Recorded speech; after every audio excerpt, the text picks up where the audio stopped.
guys, welcome back to Break Tomato, and today I am going to be starting a new Friday night series where I read 2 chapters from Kit's story collection. And in this book, this is an American Girl doll book, there are Meet Kit, Kit Learns a Lesson, Kit's Surprise, Happy Birthday Kit, Kit Saves the Day, Changes for Kit, and Looking Back, all in this book. And I'm going to be reading 2 chapters every Friday night for you guys, and you guys do not have to read along.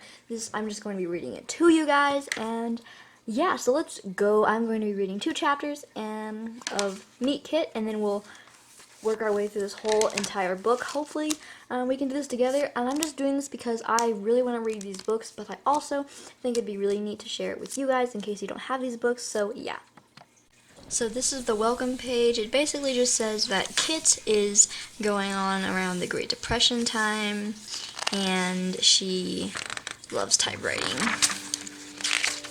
This is her family and friends. Just take a quick look at this. Dad, Mother, Kit, Charlie, Uncle Hendrik, Mrs. Howard, Sterling Howard, Aunt Millie, and Ruthie Smithens. We're going to be reading just 1 chapter, by the way. Click, clack, clackety. Kit Kittredge smiled as she typed. She loved the sound of the typewriter keys made as they struck the paper, and the ping of the bell when she got to the end of the line. She loved the inky smell of the typewriter ribbon and the way the black letters looked as they marched across the page, telling a story the way she wanted it told. It was a hot afternoon in August. Kit and her best friend Ruthie were in Kit's room writing a newspaper for Kit's dad. Kit was not a very good typist. She used only her 2 pointer fingers, and she made a lot of mistakes, which she had to XXXXX out. But Dad never minded. Every night when he came home from work, he gave Kit a real newspaper so that she could read the headlines and the baseball scores and the funnies. He was always very pleased when Kit gave him one of her newspapers in return. Kit finished the paragraph she was typing. "Read me what we have so far," said Ruthie. Kit cleared her throat and read. Ruthie Smithens and Kit Kittredge are reading lots of books this summer. Ruthie has read the blue, yellow, and red fairy books by Andrew Lang. She is now reading the Lilac Fairy book. I am interested in princes and princesses, so I like fairy tales, said Ruthie. Kit Kittredge is reading The Adventures of Robin Hood and His Merry Men. I like the way Robin Hood tricks the bad guy, the sheriff of Nottingham, said Kit, and the way he robs rich people and gives them their money to poor people. I think it would be great to live in Sherwood Forest. That's good, said Ruthie when Kit finished reading it. I liked it. Me too, said Kit. What should we write now? Write about Charlie and the cookies, said Ruthie. Charlie was Kit's brother, who was 16. Kit thought a moment, then she typed, "Congratulations to Charlie Kittredge. He set a world's record today. A world's record today. He ate a whole plate of ginger snaps that were supposed to be from Mother's Garden Club. Charlie is going to college in a few weeks. He should try out for the eating team." Ruthie looked over Kit's shoulder and giggled as she read what Kit had written. "Now what?" she asked. Kit picked up a pencil and put it behind her ear so that she'd look like a newspaper reporter. "Well," she said, "we could write about how hot it is." Ruthie nodded quickly at first, then slower and slower. Finally, she let her chin fall to her chest, closed her eyes, and pretended to snore. "You're right," said Kit. "Weather's boring. There aren't any people in it. There's supposed to be a newspaper, not a snoozepaper." This is supposed to be a newspaper, not a snoozepaper.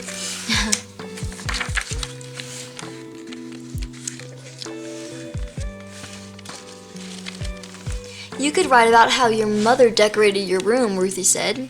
"I think it's as pretty as a princess's room, don't you?" Answered Kit with a crooked smile. It's okay. It's just a little too pink for me. I'd rather sleep in a treehouse like Robin Hood.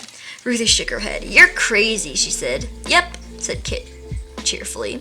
She knew Ruthie was right, of course. Her room was pretty. Mother had redecorated it for her earlier that summer as a surprise. And as with everything Mother did, it was lovely. Kit's room was painted pale pink with white trim. There was a canopy bed as high and white and fluffy as a cloud, and a dressing table with a lacy skirt around it. The desk was white and spindly legged. It looked too delicate to hold the big black typewriter that she crouched on it. Mother had asked Kit to keep the typewriter in the closet, please, and take it out only when she used it. But Kit always forgot to put the typewriter away. Besides, she used it a lot. The typewriter ended up being on her desk all the time, even though it looked out of place in the frilly room. Kit squirmed on the poofy stool that had replaced her old swivel chair. She believed in telling the truth straight out, but so far she hadn't told Mother that she felt as out of place in the frilly room as the typewriter looked. Mother was so pleased with all the lacy pinkness and so sure the room was a girl's dream, which it probably is, Kit admitted to herself, just not mine. The redecorating story is no good because Dad knows all about it, she said to Ruthie. It's not new, Kit sighed. I wish something would happen around here, some dramatic change. Then we'd have a headline that would really grab Dad's attention. Like in the real newspapers, said Ruthie. Exactly, said Kit. I don't know, said Ruthie. When my parents read the headlines these days, they get worried. The news is always about the Depression, and it's always bad. I don't think we want our paper to be like that. No, said Kit. We want good news. She knew there hadn't been much good news in the real newspapers for a long time. The whole country was in a mess because of the Depression. Dad had explained it to her about 3 years ago. People got nervous about their money and stopped buying as many things as they used to. So some stores had to close down. The people who worked in the stores lost their jobs. Then the factories that made the things the stores used to sell had to close down. So the factory workers lost their jobs too. Pretty soon the people who'd lost their jobs had no money to pay their doctors or house painters or music teachers. So those people got poorer too. Kit was glad that her dad still had his job at his car dealership. She and Ruthie knew kids at school whose fathers had lost their jobs. They'd seen those fathers selling apples on street corners, trying to earn a few cents a day. Some kids had disappeared from school because their families didn't have enough money to pay the rent anymore, and they had to move. Dad said the Depression was like a terrible slippery hole. Once you fell in it, it was almost impossible to get out. Kit knew the Depression was getting worse all the time because the newspaper headlines said so almost every night. But inside Kit's house, no dramatic changes worth a headline seemed to be happening. The girls were about to give up on finding any news, good or bad, when Charlie popped his head in the door. Hey girls, he said, Mother's garden club is here. You better get downstairs quick if you want anything to eat. I saw Mrs. Culver already diving head first into the nut dish. Thanks for telling us, Charlie, said Kit. Oh boy, said Kit, maybe there'll be cake for us. Maybe there'll be some news for us, said Kit. She grabbed her notepad and took the pencil from behind her ear. Come on!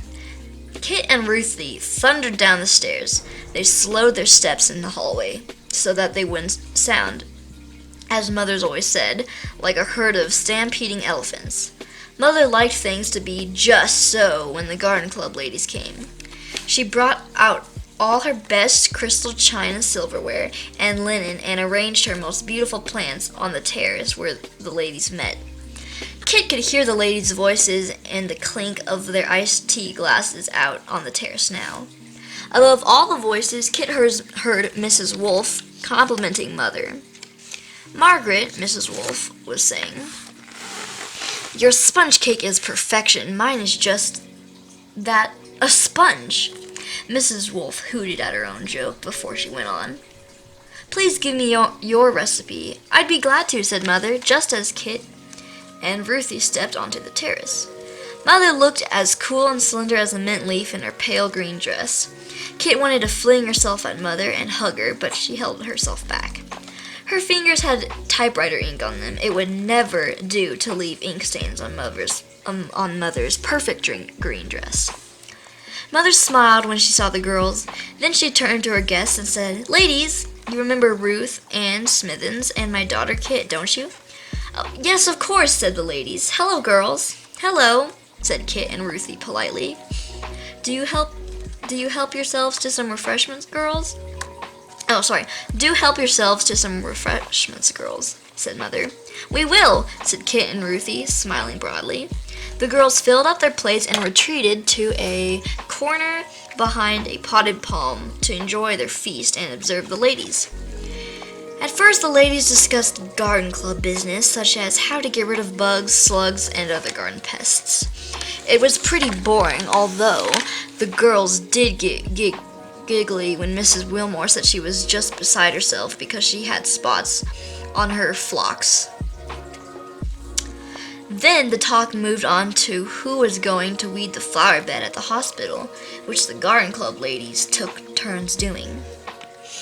"I believe it's my turn," said Mrs. Howard, "but I'm afraid I won't be able to weed this month. In fact," she hesitated and blinked her big round eyes, "I'm afraid I won't be able to be a part of the garden club anymore." Kit and Ruthie looked at each other and raised their eyebrows. This sounded interesting. Why would Mrs. Howard be quitting the garden club? Kit leaned forward so she could hear better. There may be a story in this for a newspaper, she thought. All the ladies murmured that they were sorry, and Mother said, "Oh, Louise, that's too bad."